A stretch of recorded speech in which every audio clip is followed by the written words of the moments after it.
अपने तारक मेहता का उल्टा चश्मा के भूत वाले एपिसोड तो जरूर देखे होंगे। कभी चंपक चाचा को भूत दिखाई दे जाता है, कभी पूरी गोकुलधाम सोसाइटी में भूत होने की खबर फैल जाती है, तो कभी रात के समय किसी को अजीब सी चीज दिखाई देती है और फिर पूरी कहानी इसी के आसपास घूमने लगती है।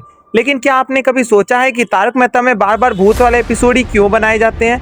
क्या ये सिर्फ इसलिए होता है क्योंकि इससे कहानी मजेदार लगती है, या फिर इसके पीछे ऑडियंस को ज़्यादा देर तक जोड़े रखने की कोई खास वजह है? अगर आप शो के पुराने एपिसोड देखेंगे तो आपको पता चलेगा कि भूत का कॉन्सेप्ट तारक मेहता में कोई नया नहीं है। शुरुआती सालों में ही एक बड़ा घोस्ट ट्रैक आया था जिसे चंपक चाचा को भूत दिखाई दिया था।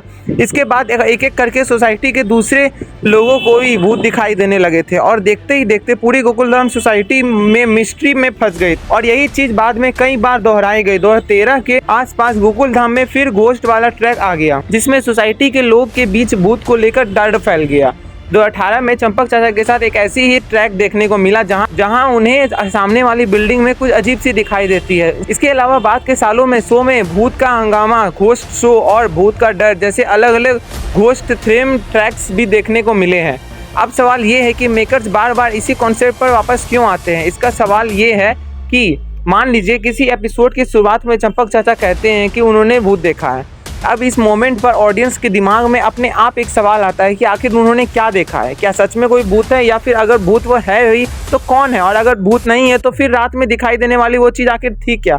यही सवाल आपको एपिसोड में आगे तक लेके चल जाता है, क्योंकि अगर किसी कहानी में आपको शुरुआत में ही पता चल जाए कि आखिर क्या हुआ था तो फिर उसे देखने की क्यूरियोसिटी बहुत कम हो जाती है।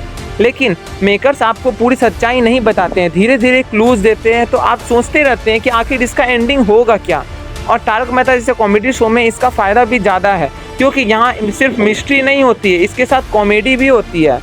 भूत दिखाई देना, जेठालाल का रिएक्शन, पोपटलाल का डरना, भीरे की अलग तरह से रिएक्ट करना और इस कहानी को सीरियस हॉरर बनाने में रोक देती है। ऑडियंस को एक तरफ ये जानना होता है कि असल में ये हो क्या रहा है, और दूसरी तरफ कैरेक्टर के रिएक्शन देखने में कॉमेडी भी मिलती रहती है।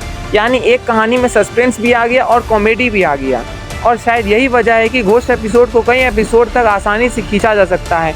एक एपिसोड में किसी को भूत दिखाई देता है, दूसरे में किसी को और नहीं देखा जाता है, और फिर सोसाइटी में शक होता है कि आखिर ये सब हो क्या रहा है। इसी तरह की एक एक छोटी सी घटना कई एपिसोड की कहानी बन जाती है।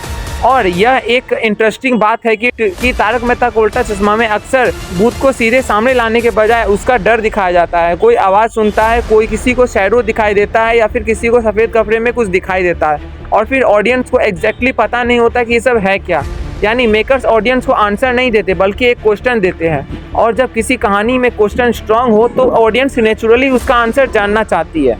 यही वजह है कि हॉरर और मिस्ट्री वाली स्टोरीज सिर्फ डर की वजह से नहीं चलती, उनका सबसे बड़ा हथियार सस्पेंस होता है। और अगर आप फिल्मों की बात करें तो इसका एग्जाम्पल हमें बॉलीवुड में भी दिखने को मिलता है। स्त्री, भेड़िया, मुंजिया और स्त्री 2 जैसी हॉरर कॉमेडी फिल्मों में ऑडियंस के बीच काफ़ी अच्छा रिस्पांस मिलता है। खासकर स्त्री 2 में मुंजिया की सफलता में ये दिखाया कि हॉरर के साथ कॉमेडी और मिस्ट्री का कॉम्बिनेशन बहुत बड़ी ऑडियंस को अट्रैक्ट कर सकता है। लेकिन इसका मतलब ये नहीं है कि सिर्फ भूत दिखाने से ही कोई फिल्म या टीवी एपिसोड हिट हो जाएगा। असली चीज़ यह है कि उनकी मिस्ट्री को किस तरह इस्तेमाल किया जाता है और ऑडियंस को आखिर तक देखने की क्या इच्छा होती है। और अगर तारक मेहता का उल्टा चश्मा की बात करें तो मेकर्स ने इस कॉन्सेप्ट को अपनी फैमिली कॉमेडी फॉर्मेट के हिसाब से इस्तेमाल किया है, जहां आपको डरने के बजाय डर की सिचुएशन से कॉमेडी निकल जाती है और साथ में मिस्ट्री रखी जाती है, ताकि ऑडियंस जानना चाहे कि आखिर सच क्या है। इसलिए मुझे लगता है कि तारक मेहता में बार बार भूत आने की सबसे बड़ी वजह ये कॉन्सेप्ट राइटर को एक साथ कई चीज़ों देखने का मौका मिलता है। वो पूरी कास्ट को कहानी में ला सकते हैं, कॉमेडी सिचुएशन बना सकते हैं, और सबसे ज़रूरी बात, ऑडियंस के दिमाग में एक सवाल छोड़ जाते हैं, और जब तक उस सवाल का जवाब नहीं मिलता व्यूअर कहानी के साथ बना रहता है। इसलिए अगली बार आप तारक मेहता में चंपक चाचा को ये कहते हुए देखें कि उन्होंने किसी को देखा है, तो शायद आपको सिर्फ ये नहीं सोचना चाहिए कि हर बार भूत वाला एपिसोड आ जाएगा, बल्कि ये सोचना चाहिए कि आप मेकर्स ऑडियंस के दिमाग से कौन सा सवाल डालने वाले हैं, क्योंकि आखिर में सिर्फ भूत की नहीं, बात उस मिस्ट्री की है जिसका जवाब जानने के लिए उस एपिसोड को हम आखिर तक देखते रहते हैं।